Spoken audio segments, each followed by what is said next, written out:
Welcome to a new episode of the Let's Turn the Tide podcast by Veolia Near and Middle East.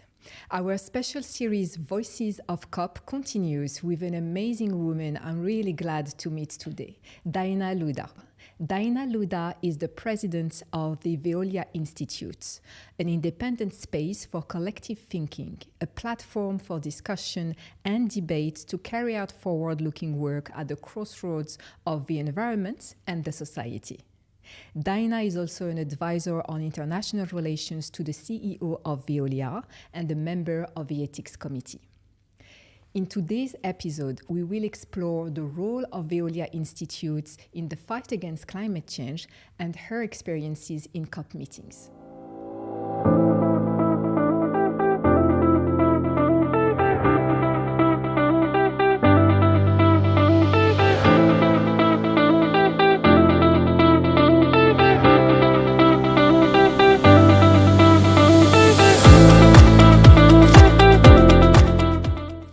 Dinah Louda, welcome on the Let's Turn the Tide podcast. Thank you, Nadine.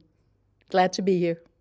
Thank you. It's a real pleasure to have you on our special series, Voices of COP. How are you doing today? Very well, very well. Waiting to hear what comes out of the Ep.08. Same here. Right. I imagine. Yeah. So Dinah, I want to start our conversation about the Veolia Institute because I'm very curious to learn more. It's a very unique platform within the Veolia group dedicated to investigating the intersection between the environment and the society. Could you tell us more about its mission and activities? Sure. Thank you for the question. You're right. It is original within the Veolia system, but it's original altogether. Few companies have such a foresight institute. So it's an institute that's been around since 2001. And the idea was to have some kind of small institution that would be at the interface or a kind of platform for discussions and conversations with civil society, with the academic community, with researchers, in other words, stakeholders that we don't necessarily know as well. And the idea was to have a platform for discussion that goes both ways. So listening to these outside stakeholders from academia and research and NGOs would shed light on some of Veolia's thinking, and in the other way, we would bring into the conversation in a low-profile way some of Veolia's experiments, experiences with water, waste, and energy all over the world. It's amazing. And since we are, on this special series, Voices of COP, I want to make the link between what you do at the Veolia Institute and the COP meetings. So can you tell us more about any contribution you've made on the COP discussions and more broadly, the role of the Veolia Institute in the fight against climate change? Okay, so certainly many of the topics, the kinds of topics that we've covered have been very broad, but they have to shed light on an issue that is of importance to the environment, to society, and to Veolia. So it's been topics on artificial intelligence and environmental services, on indoor air quality, on critical materials we would need if we were really all going to do a low-carbon transition. We've looked at the prospects of urban agriculture. We've looked at all kinds of topics, and a lot of them really have to do with climate. I should also mention that in order to do our work, to do our studies, our conferences, our publications, the facts reports, we are guided by a foresight committee, which has 6-7 very important, prominent international experts. And so they shed light, they help us identify topics, people to work with, institutions, and that's a huge help. We also have gone to COP with certain publications and certain discussions. I should mention that since 2015, the Veolia Institute has been accepted as an NGO observer by the UNFCCC. So that means that unlike a company, we are seen as a contributor to the discussion, and we can actually do our events within the blue zone, where we have, select parties, so we can be with the other parties within that blue zone, and so we can have conferences in the blue zone, but of course also in the green zone for a wider sharing with civil society, and we do both. I'm curious to know, how does it fit the work that you do at Veolia? Because Veolia is a private organization, and what you do is at kind of the intersection of, private, public. So just tell us more about that. What we're trying to really do is build a conversation. As I said, in both ways. The Institute is here to listen. We're not selling anything. We're not promoting anything. We're here to listen to trends in society and listen to people that we don't always listen to. The Institute is a Veolia Institute. So we are backed by Veolia, and that means that we can bring to the discussion in an appropriate way, low profile, as I said, low key. We can also discuss experiences, problems, whatever that Veolia has had, and discuss it, or questions that we are asking ourselves. We don't necessarily have the answers yet, and we're discussing this with academics. And we've been told that at our conferences and some of our meetings or with the Foresight Committee, it's also very interesting for the researchers and the academics, because they don't necessarily speak to corporate people all that much either. We're having a conversation, we're hearing different perspectives, and that is very enriching, in fact, for a global group like Veolia, especially because we have a broad purpose. I mean, we're doing essential services. And so there's the technological side, but there's a whole society side. What do citizens want? What do they fear? What are the trends? Policymakers as well. So I think it's very important to be part of that ecosystem and to listen. And then, as I say, to bring into discussion our own experiences.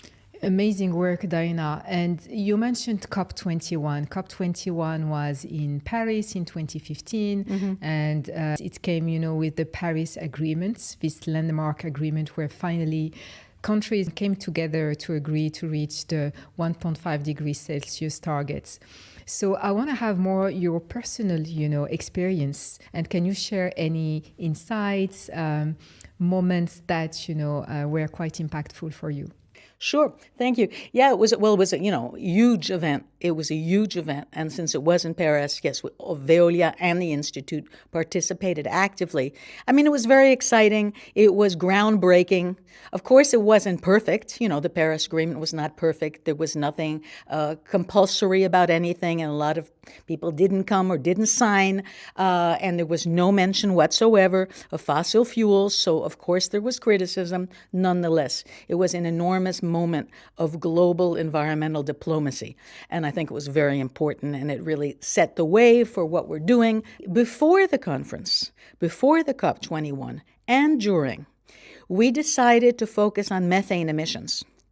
Today, people are talking about methane emissions. Since 2021, there's been a global methane pledge. And again, we're talking about it at COP28. But at the COP Agreement 21, people weren't talking about it so much. We had a publication, we had a conference, several conferences to try to raise awareness, and we had some journalists come and cover it. So I think that was sort of a less discussed at the time topic where we could perhaps be of interest. That's a fantastic example, Dinah, of, the work of the Veolia Institute and how you bring, forward the conversation in a platform like COP. And it triggers actually another question for you. COP is very much criticized nowadays because it's the 28th conference of the parties that we're witnessing right now in Dubai. And you have, people very much against this institution, this platform, and some people still having hope and using this platform. So I want to have your opinion about, the COP itself. Sure. I mean, it depends if you're optimistic, pessimistic, a little bit of both. You're right. There are very high expectations because it is a very big deal whether we get this right as a global community. This was a huge event. As I understand it, there were 100,000 people there. So it was one of the biggest events. Why? Because it is the place to be for global environmental diplomacy, for climate. That's where it is. It's a lot of parties, it's all states, it's companies, it's NGOs, it's people, and there is no other place like it. We could see from the last days and from all day today and from yesterday how difficult it is to find common language on, getting rid of fossil fuels, because a lot of countries, 100 countries, want to get rid of, say that we are going to go on a path to eliminate fossil fuels. But then, of course, the big fossil fuel producers do not want to say that. But at least there's the discussion. There is the discussion. I hope there will be some kind of wording. Maybe it doesn't meet the moment. Most likely it will not meet the moment and will not set us on that trajectory for a 1.5 degree warming. We're probably not there. I think all the experts pretty much agree we won't make it to 1.5, maybe not even 2. Nonetheless, the conversations, the agreements, the pledges that are made at COP28 are super important. Is it really realistic to expect countries with as different interests as maybe the European Union, for sure, the small island states, Saudi Arabia, and the OPEC countries? I mean, there really are lots of differences. So how realistic is it to hope for a call to eliminate? I don't know. But in the meantime, there have been a lot of advances at COP28. What's the major takeaway in your view so far? But just for the context for our audience, we are on the 12th of December. Right. So the final text hasn't been released so far. No. And negotiations are still ongoing. So Exactly. So people, the final text isn't out. We'll see what language they're going to come up with for going on a path towards eliminating fossil fuels. In the meantime, there are finance pledges. The loss and damage fund is getting operationalized, and that's a big deal for more vulnerable countries. And I know that the Emirates have pledged $100 million to it, and other countries have pledged as well. That's a big deal. There's the Green Climate Fund. That's getting pledges as well. The methane pledge that I mentioned before, that's being reinforced with new companies signing on to it, new big oil companies. Food and agriculture are now part of the discussion, and a lot of countries are including it in their climate plans. Those are all things, I think, that go in the right direction. And I will say that one should not forget, this is the first time that a COP talks about fossil fuels. It's mentioned. It was never mentioned in the past. I mean, it was the elephant in the room. Nobody talked about it because you couldn't get it into the agreement.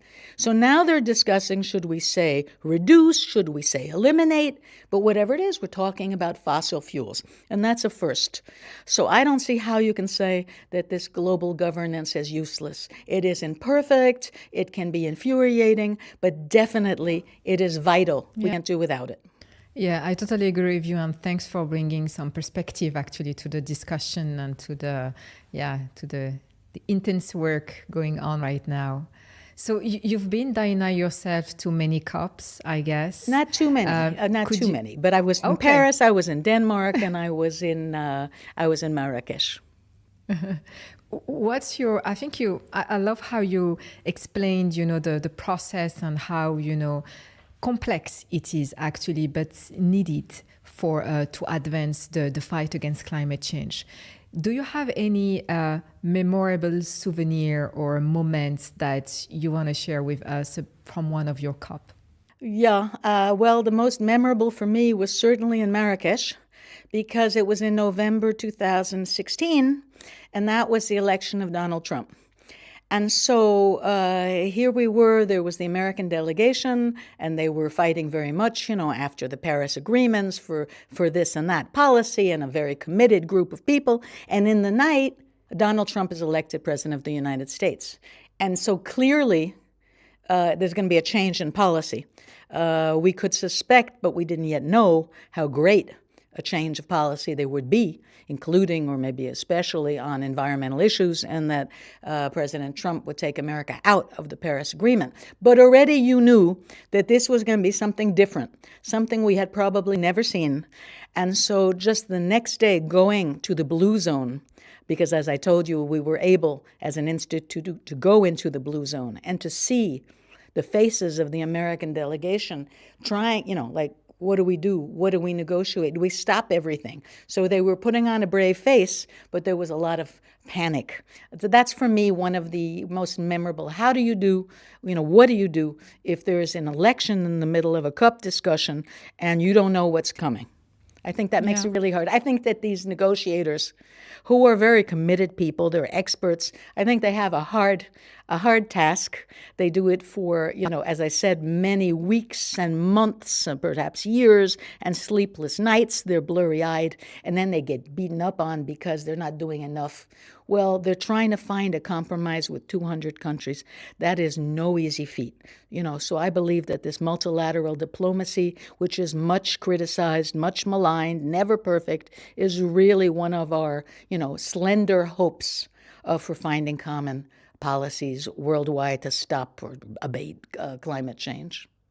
Absolutely, and your example shows how complex those discussions actually are. And it reminds me what the COP28 president said, that a COP is a highly politically charged platform, and that's actually that. So we're nearing the end of our podcast and our episode with you, Dinah.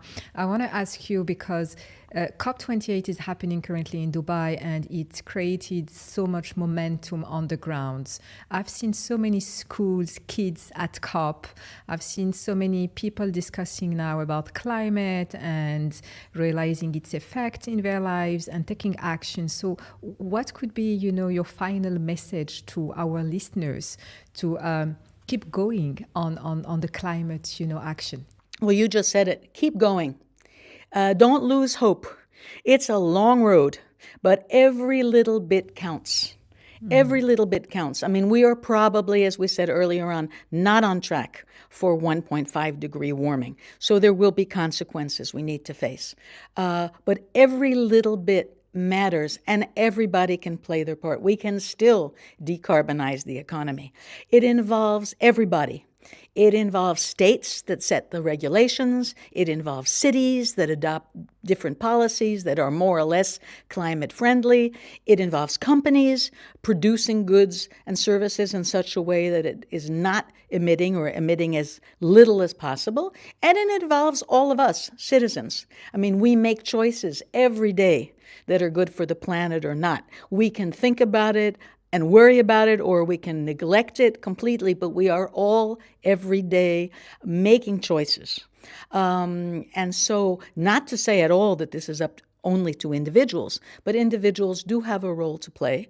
They can make a lot of noise, they can push for measures, they can complain when the measures don't go far enough, and all of that is very helpful, and they can be aware that they make a difference, because, failure really isn't an option. We all have part of the solution. At the COPs, they do highlight, showcase solutions. It's a long hill, that it's complicated, that there are no simple solutions, so simply criticizing isn't going to do it. But there should be criticism to go forward faster, because it is an absolutely essential issue, but that we all have our role to play.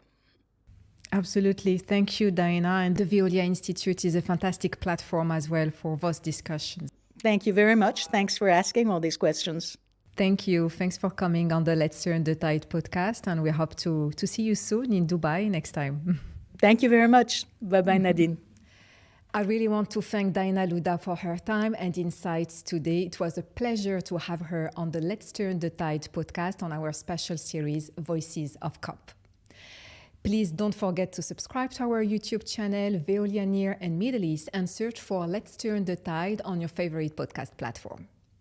We are not yet done with our special series, Voices of COP, so please stay tuned for our upcoming episodes.